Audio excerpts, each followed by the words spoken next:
All right, well, good morning, and thank you for coming to LFCC's new student seminar series. I'm really glad you guys could join us. Today we will be talking about how to overcome syllabus shock. And most of you are probably wondering, okay, what on earth is syllabus shock? But we're going to get into it. But first, we are going to kind of talk about what a syllabus is, because some of you may be new to college and you may not know what a syllabus is. So basic definition is, according to Stanford University, a syllabus is your guide to a course and what will be expected of you in the course. So generally, a syllabus will often include a course description, a list of required materials, learning objectives, the professor's contact information, and various policies about grading, attendance, late work, and academic dishonesty. So, and this is a document that you can normally find in your Canvas. And I'm going to show you what your Canvas is. It's an online platform where you can interact with your professors, with other students in your classes. You can see your grades, and you can access different documents that are important for you just for your semester. So I'm just going to go ahead and open up. So when you get to your LFCC page, you just go ahead and hit My LFCC. And then you just log in. And once you log in, it'll take you to your portal page. And then you go ahead and hit the big red button that says Canvas. And if you want to find your syllabus, you'll probably, like a syllabus for a particular course, you will go onto your dashboard and you'll find whatever course you want to look at. And then there's even a button right here for syllabus and assignment sheet.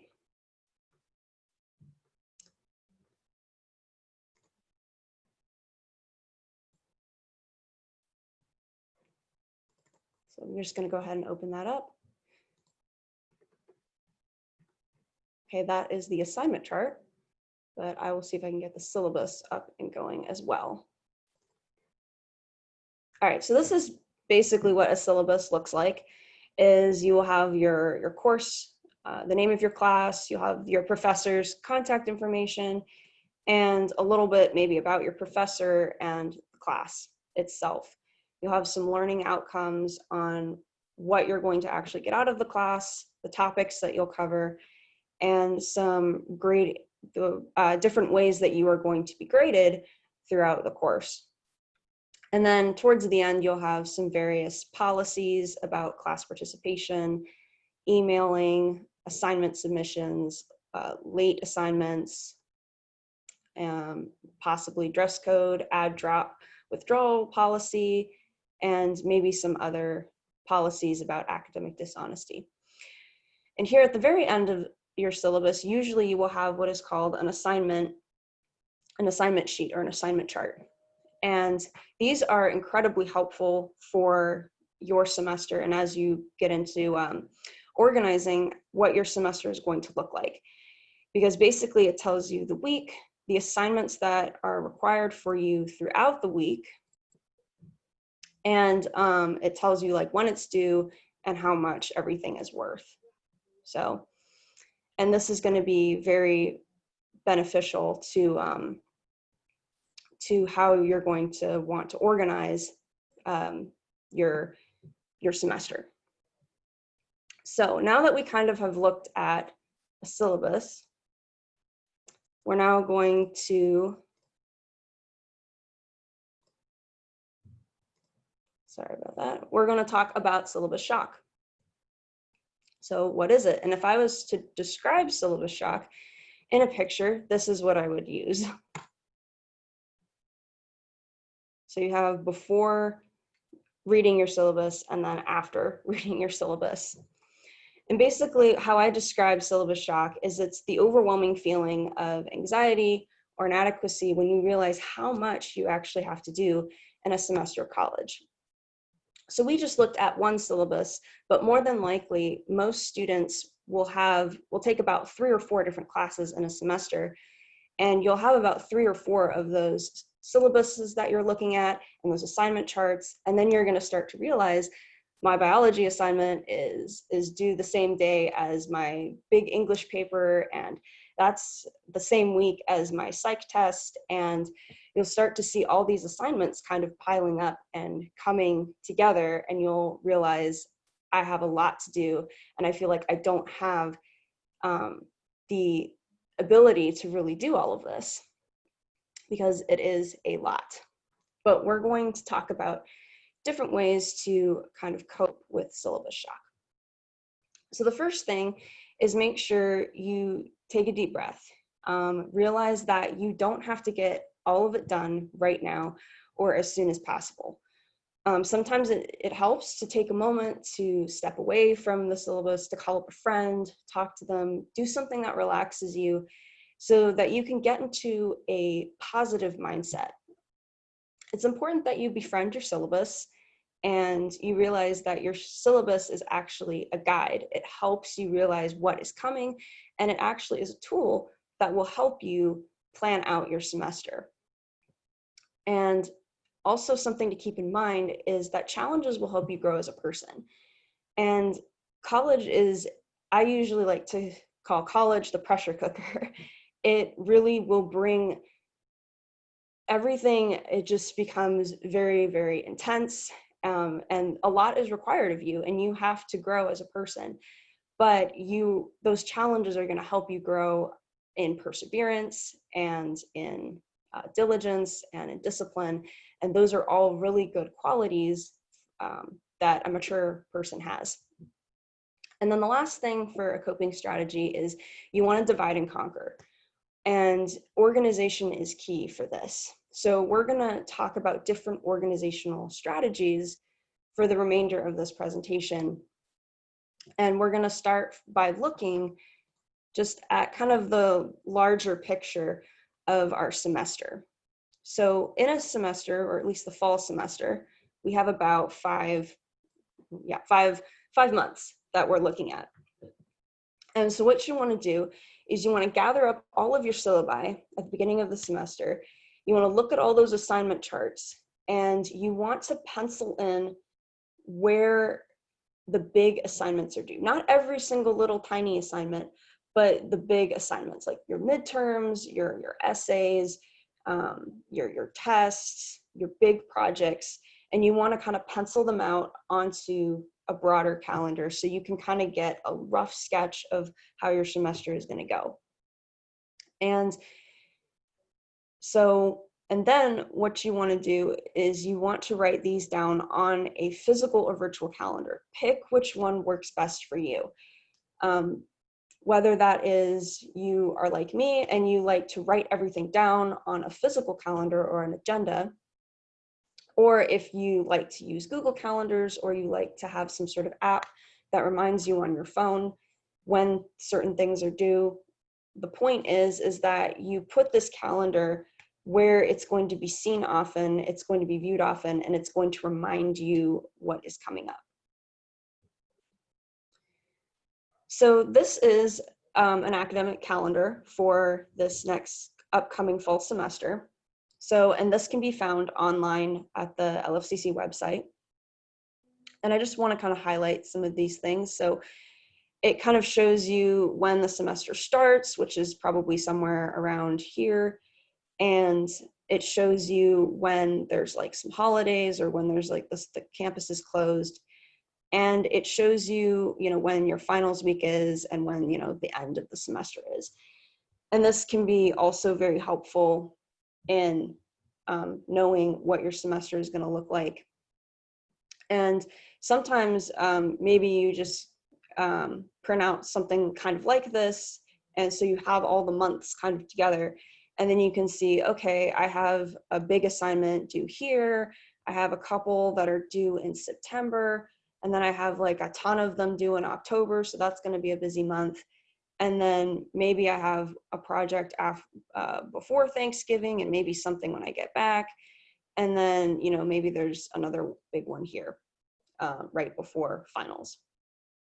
So it just kind of gives you a little bit of a view of like, okay, this is how I can kind of plan accordingly. October is going to be very busy for me. So that's going to help me be mindful, because maybe I could move some of these projects into September, or maybe even start it as early as August. So that way I'm not completely slammed in October. All right, so let's continue on to the next slide. So the next kind of tier that we want to look at in organization is your monthly calendar. So at the beginning of each month, what you want to do is you want to review your syllabi again, and you want to fill in the assignments that you must accomplish in that month. And those are going to be your monthly priorities. And you want to list them on the due date, and whatever projects or assignments that are due this month have the priority. So let's say, for instance, we have a big English paper due on the 13th of September. And let's say, I always like to say, when you're writing a big paper, at least give yourself a good week, a week out. So for me, I would like to view the syllabus at the latest on the 6th. So I know what I'm getting into. So I know if I have to do some research, or if I have to like write multiple drafts, or maybe turn in an outline beforehand. So, and then I will kind of map out throughout the week small little steps on how I can get this paper done by its due date. So.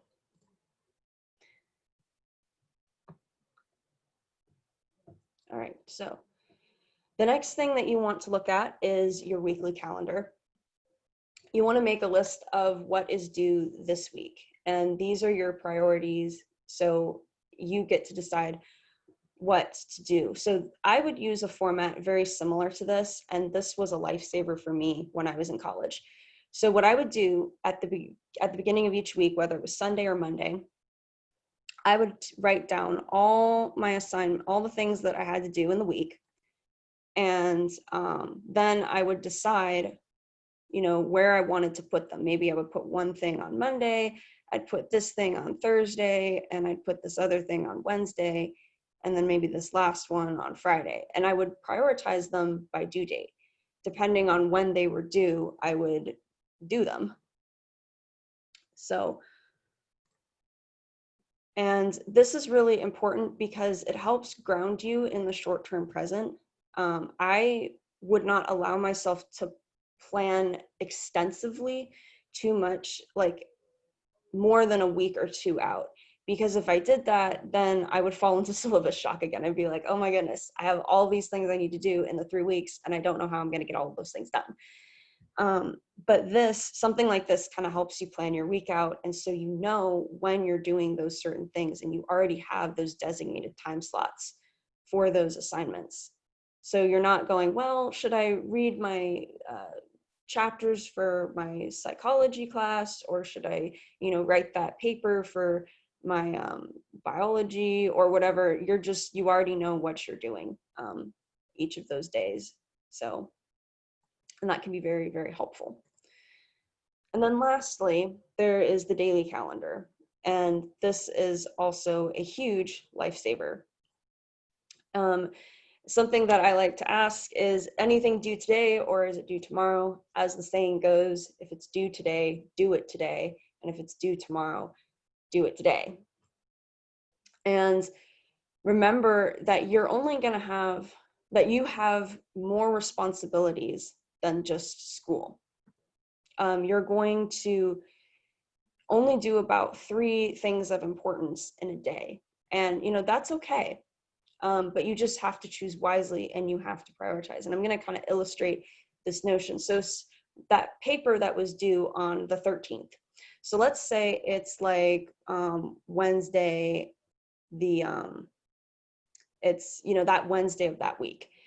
And maybe I've already planned throughout the week to kind of read some of the material, do some research like on Monday and Tuesday, and then on Wednesday, I'm planning to maybe outline this paper. So something that is going to probably go into the important category is I need to outline that paper. And another important thing that's happening today is I have a bio class maybe at 9 a.m. And then I also maybe have work this afternoon or evening that I have to do. But I also have some other responsibilities. Maybe I'm supposed to call my mom about, something to do with like student loans. Maybe I have to go pick up some groceries.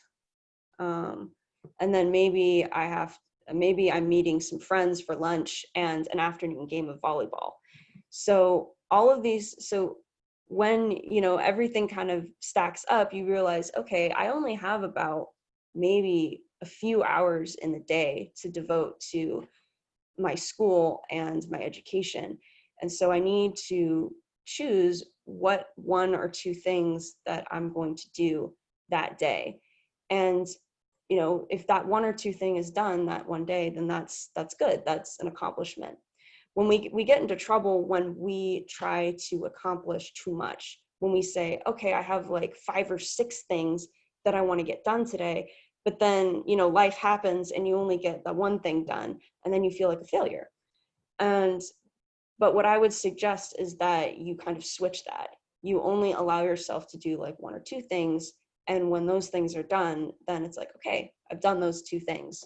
And that way it gives you the margin to, have that time devoted to academic pursuits, but also to have the margin to rest and to have a social life and to just have other things going on in your life, and not just school.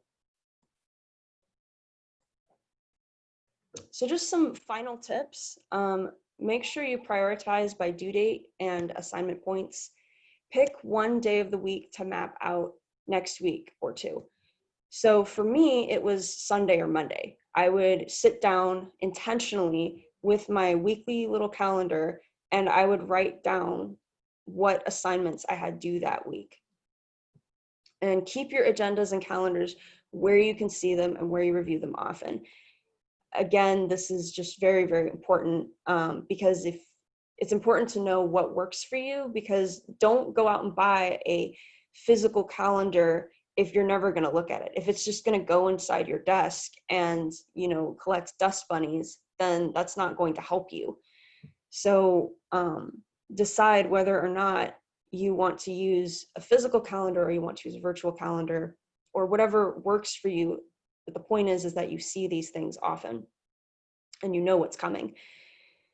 So small assignments first, big assignments second. The reason I say that is because those smaller assignments, like maybe reading an article or, typing up a 200-word discussion board, those like smaller assignments do those first because they help get your brain going. They help get you in a groove of, okay, I'm doing this. I'm kind of in that academic mode. I'm in the homework mode. And I can get going, and then I have the motivation to actually tackle maybe a larger assignment. And it's important to work on big assignments in little steps. Do not try to write a paper that is like 7 pages long in one night. Don't do it. I did it. It's not worth it. It really is not. So work on those big assignments in those little steps, and you will be a lot happier and healthier, I promise. And of course, lastly, check out the Tutoring Center for additional resources and support. Sonia and I are both just affiliated with the Tutoring Center, and we are here to support you guys, and we want to help you with resources and support and maybe helping you develop these organizational disciplines if this is something that's new to you. So definitely check out the Tutoring Center. And this is the end. This concludes my presentation, and I'm thankful that you guys came today and that you listened, and I hope that this was very helpful and insightful for you. And I just want to open up the floor for any questions or comments, if you would like to share any thoughts.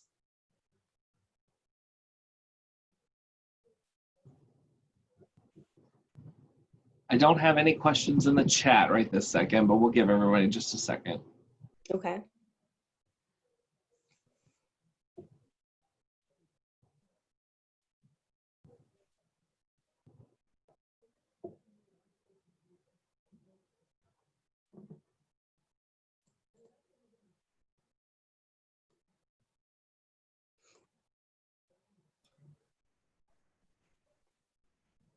All right, well, it looks like we don't have any questions. Thank you, Jenna. That was awesome. I know, Sonia, you had some things you wanted to also talk about.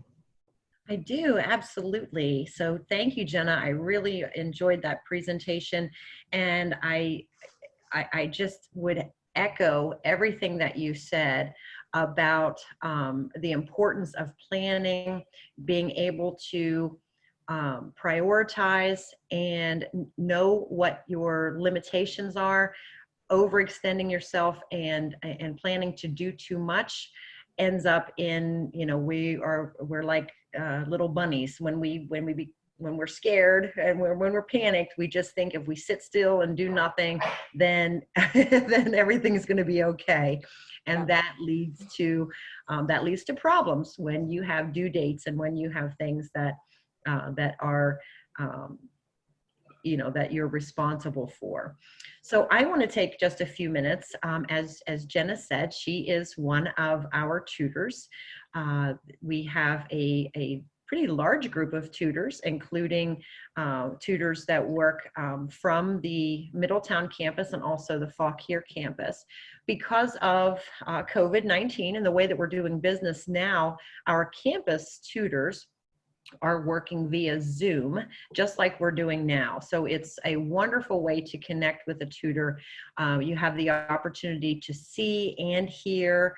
If you have that technology on your end as a student, you can also speak and be heard, which makes it a lot more conversational for the tutoring. We have other tutoring options, and I want to share both of those with you and give you some tips and some instructions on how to connect with the tutor. Oftentimes, students will forget that tutors are experienced students.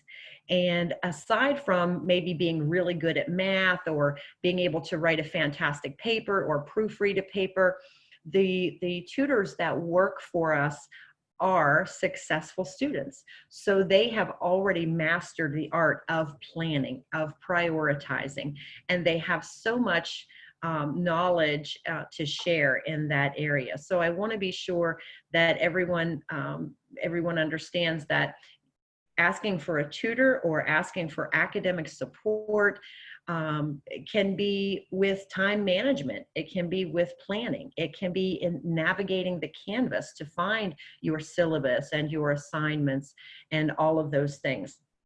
So I'm going to show you how to connect with one of our campus tutors via Zoom, and also explain some of the other academic resources that we have, including our on-demand online tutoring that's 24/7, and the academic tools that are offered within BrainFuse, which is our tutoring platform that can help you to study on your own or in a group. There are so many options for academic support. So I'm going to share my screen, and we will be looking at the LFCC website, and I want to show you how to, whoops, maybe we are. Let me go back here a second. I'm going to share it a different way. There we go. So everyone should be able to see the LFCC website now. So the first thing that you really should consider is the type of academic support or tutoring that you are looking for. As I said, we have a lot of different options. So to see what those options are, the first thing I want to do is to visit the academic support pages.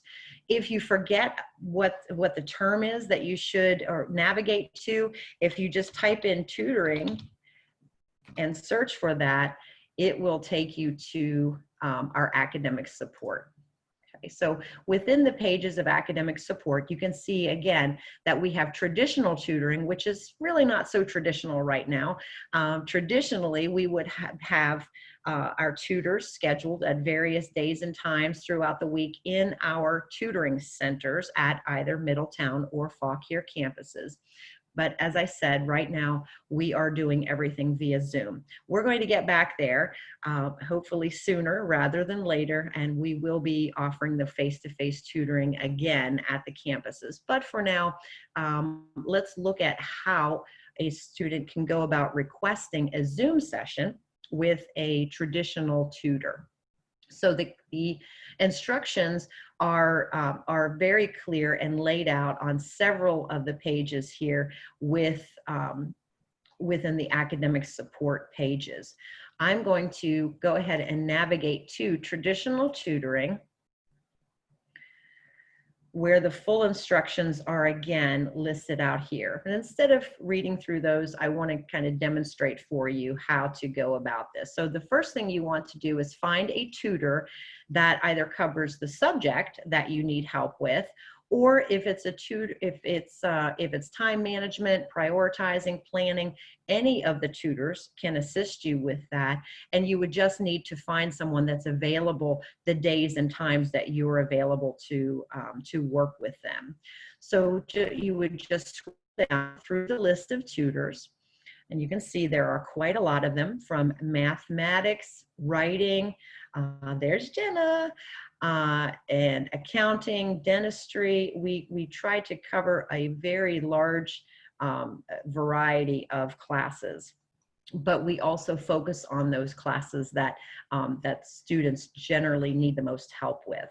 So so let's say we are really not struggling with a particular subject, but we just want time, or we just want some time to work with a tutor on making some good plans. And now we know Jenna's got some great things to offer in avoiding syllabus shock and then prioritizing. So maybe we're going to go and take a look at Jenna or any of the other tutors. But we can see that Jenna's available Monday, Wednesdays, and Fridays from 10 to 1. Okay, well, if that's something that suits your schedule, you would need to make an appointment with Jenna through our online tutoring platform. There are two options there for requesting help. Live help is immediate through BrainFuse, and Tutor Match is a way to get matched up with a campus tutor via Zoom. So I'm going to go out right now to that website and take you through that process. So again, I would log into my LFCC,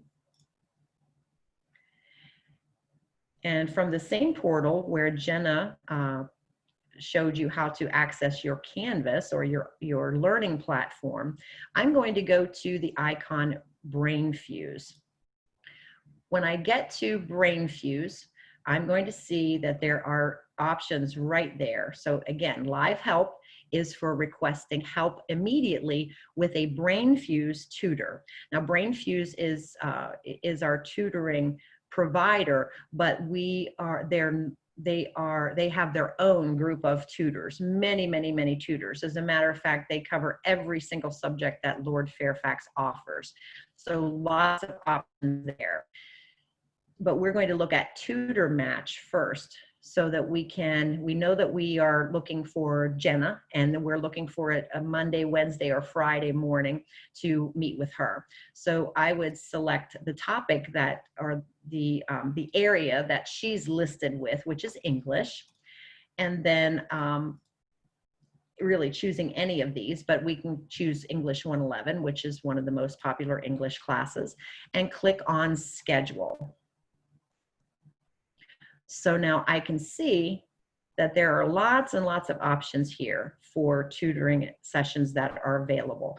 I can scroll all the way through, and of course I'm I'm going to look at Wednesday because Jenna's listed as unavailable today because of our presentation. But let's say we want to work with her on Wednesday morning or Friday morning. So there she is. We can identify this as Jenna, and that's the tutor that I want to work with. But again, it could be if you were available in the afternoon and not the morning, it could be Will. He has great experience with both writing and planning and organizing as well. But let's say we're available at 10 o'clock on Wednesday. You would say, okay, I'm going to schedule some time with Jenna. It's going to kind of summarize the day and time that you're planning for. It's going to ask for your phone number, which is always a good idea, just in case the tutor needs to contact you. And then it's going to ask here, what is it exactly that you need help with? And if it is writing a paper or something like that, you could put that in there. But if you just wanted some help in planning or prioritizing, you could put that there too. This is really important because it does help the tutor to be prepared for meeting with you. They already have in their mind what it is that they're going to help you with. And then you just click on request session. When you do that, it sends an email to the tutor saying, in this case, Sonia wants to connect with you on Wednesday morning at 10 o'clock. Are you available? Is that a good time to connect?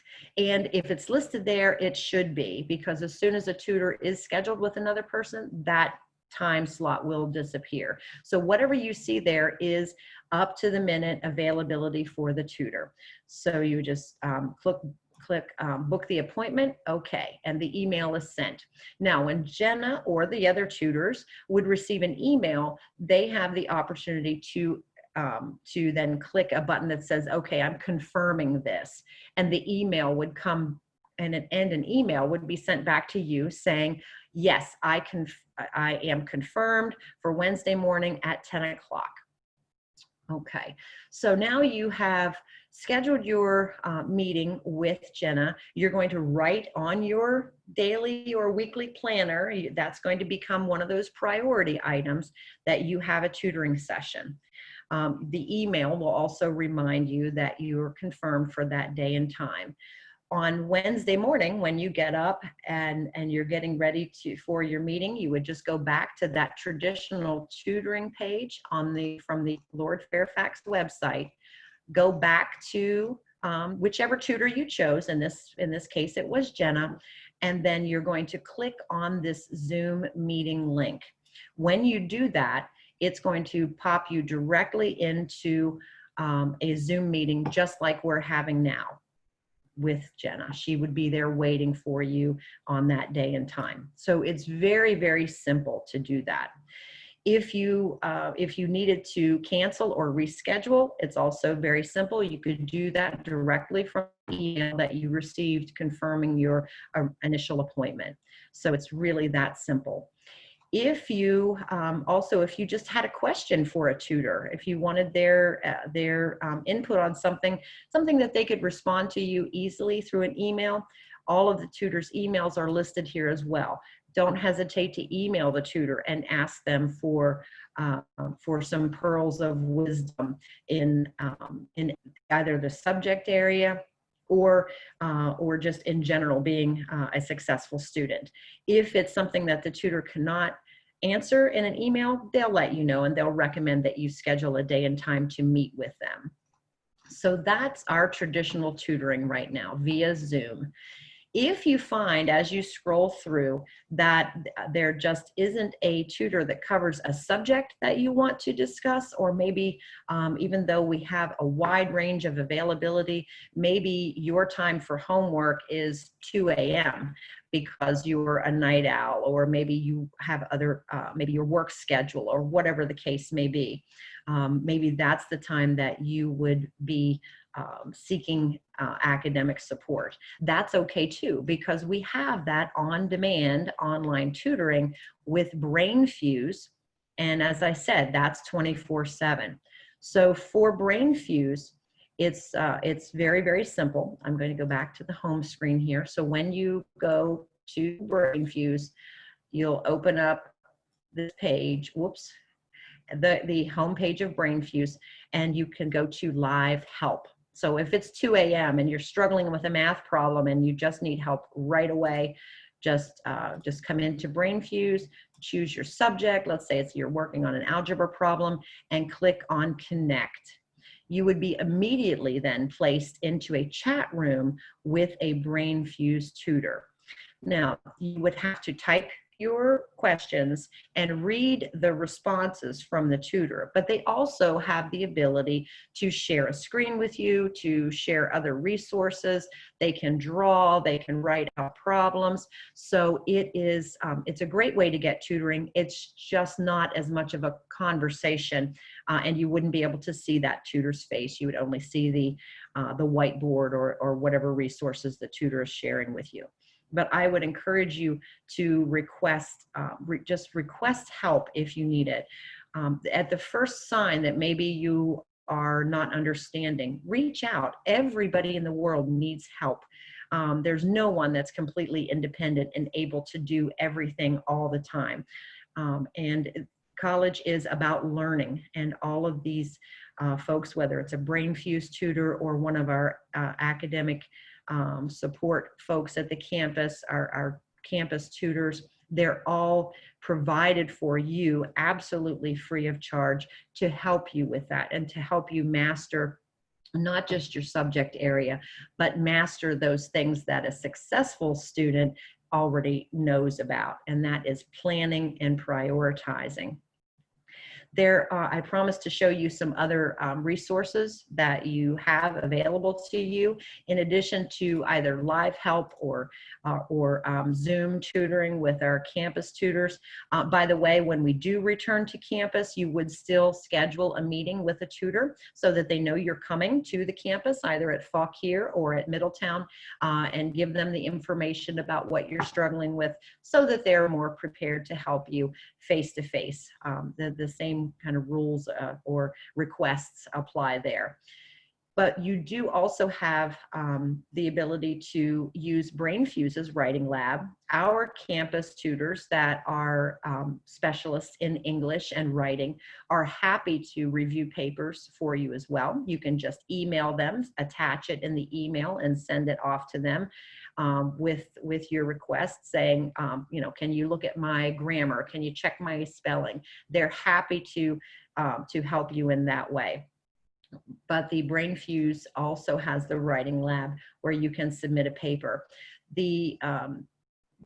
With BrainFuse, you're guaranteed to get a response within 24 hours. Our campus tutors would work in that, the paper review for you between their other appointments and during the hours that they have available for work. So the benefit to BrainFuse is kind of a guaranteed 24 hours. With our campus tutors, it could be 24 to 48, or maybe even longer if you would submit on a Friday. It's not going to happen over the weekend. So that's the benefit to BrainFuse's writing lab. Other academic tools that you have available to you, I especially like Flashbulb.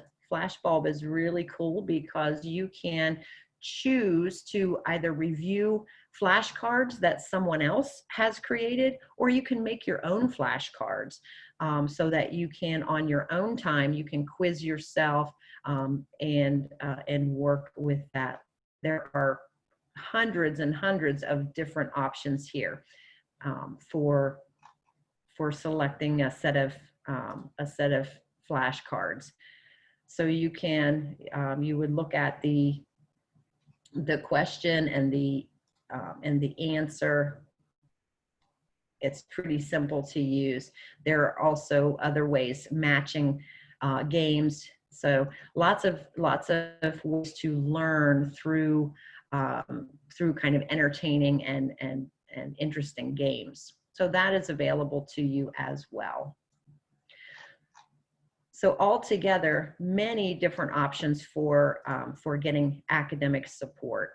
And I would encourage you to use as many of these as possible, and never forget that our campus tutors are working and are waiting to connect with you in this kind of this strange new normal that we're working in right now.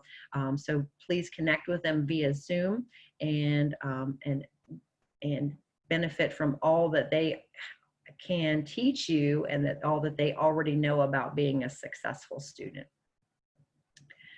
And I think that's that probably does it for me and anything that I have to say. So we can go back now and open it up for all questions. If you had questions about Jenna's presentation and wanted to ask her any questions about more in-depth questions about how to plan and prioritize, or if you have any questions at all for me about the academic support services that we provide at Lord Fairfax, please feel free to do so.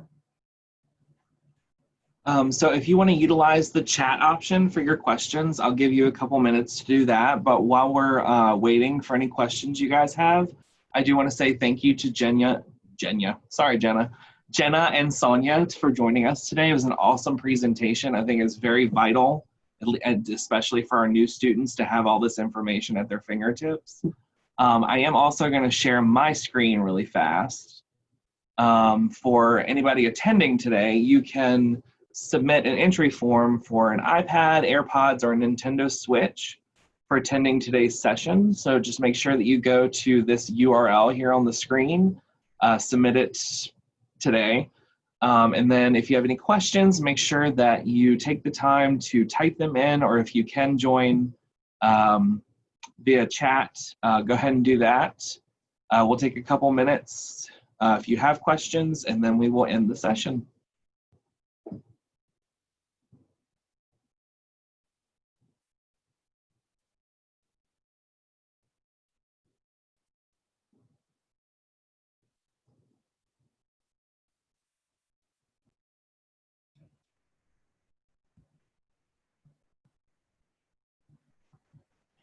That's awesome, Chris. Thank you. Yeah, Sarah and I were looking for something really good to give students for participating. We thought these three things were some of the best. Absolutely, that's a wonderful incentive to attend these sessions. And thank you for giving Jenna and I the opportunity to share important information with our new students. Absolutely.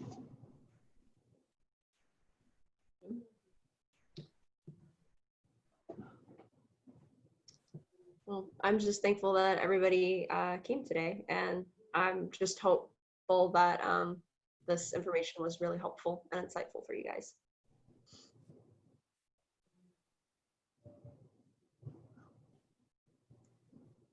And my cat has joined me. That's why I'm like looking down.